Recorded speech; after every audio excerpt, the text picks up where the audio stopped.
সার্জিস আলম যেটা বলছেন সেটা আসলে একটা আকাঙ্ক্ষার জায়গা, এটা দলীয় কোনো অবস্থান না। প্রায় 2000-এর মতো শাহাদাত বরণ করেছে, 30,000-এর মতো অসুস্থ হয়েছে, মানে গুলিবিদ্ধ হয়েছে। জাতীয় নাগরিক পার্টি কি মনে করে যে এই সরকারের 5 বছর থাকা উচিত?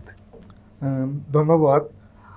প্রথমত আমি যেটা বলতে চাই সেটা যে এই সরকার কতদিন থাকবে সে বিষয়ে একটা নির্দেশনা বলেন বা অনুশাসন বলেন, একটা রোডম্যাপ বলেন, সেটা প্রফেসর ইউনূস সাহেব দিয়ে দিয়েছেন যে ডিসেম্বর 2025 থেকে জুন 2026 এর ভিতরেই হলো একটা নির্বাচনের দিকে, এর ভিতরে উনি একটা নির্বাচনের আয়োজন করবেন।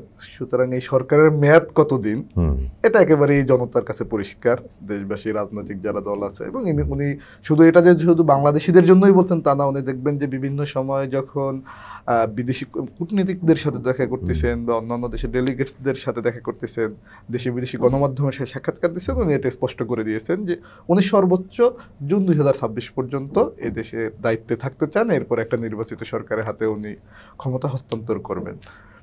সার্জিস আলম যেটা বলছেন সেটা আসলে একটা আকাঙ্ক্ষার জায়গা, এটা দলীয় কোনো অবস্থান না। আচ্ছা, হ্যাঁ, এবং এটা আমি মনে করি যে আমারও ইচ্ছা যে এরকমের একজন মানুষ, হ্যাঁ, যাকে আমরা আসলে সারা পৃথিবী চিনি, সারা পৃথিবীতে বাংলাদেশের প্রধান উপদেষ্টা হিসেবে বা বাংলাদেশের সরকারের প্রধান হিসেবে যার শুধু পরিচিত না, তার আগেই বিশ্বব্যাপী পরিচিত এরকমের একজন মানুষ, এটা সবাই চাবে বা আমার মতো যে তিনি একটা দীর্ঘ সময় থাকুক। কিন্তু ওনার জায়গা কতটুকু উনি থাকবেন সেটা ওনার অবস্থান পরিষ্কার।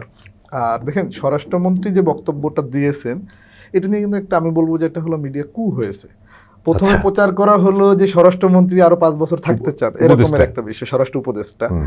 কিন্তু বেসিক্যালি উনি বলছেন যে প্রথম দিকে দেখবেন একটা ভঙ্গুর যে অবস্থায় দেশটাকে রেখে গেছে খুনি হাসিনা। এরপরে স্বাভাবিকভাবেই আপনি যদি দেখেন গত 20 বছরে সারা পৃথিবীতে যতগুলো হলো অভ্যুত্থান হয়েছে, শ্রীলঙ্কা ছাড়া কিন্তু বাকি সবগুলো দেশই একটা আনস্টেবল সিচুয়েশনে আছে।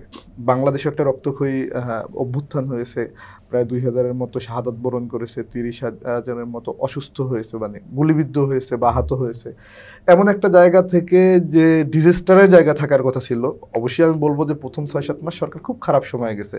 একের পর এক দেশকে অস্থিতিশীল করার চেষ্টা, মাইনরিটি কমিউনিটির সামনে আনা, আনসার বিদ্রোহ, সেই এবং 400-500-র উপরে শুধু আন্দোলন, হ্যাঁ, দাবিদায়ের আন্দোলন থামানোর পরে রমজান মাসের থেকে হলো সরকার যেভাবে কামব্যাক করা শুরু করছে, জনগণের সেই, আপনি যদি বলেন লোডশেডিংকে নিয়ন্ত্রণ করা, দ্রব্যমূল্য, আমাদের যেটা বছরের পর বছর ধরে নিম্নবিত্ত এবং মধ্যবিত্তের যে কষ্টের জায়গাটা ছিল, যে একটা বাজার সিন্ডিকেশন, সেই জায়গাটাতে আমি অবশ্যই বলবো যে এবারে রমজান আমার দেখা গত যদি বলেন 2 দশক যদি বলি, 2 দশকের মধ্যে এবার সবচেয়ে একটা ভালো রমজান আমাদের দেশবাসীকে স্বস্তির রমজান উপহার দিয়েছে কম্পারেটিভলি টু দ্রব্যমূল্য।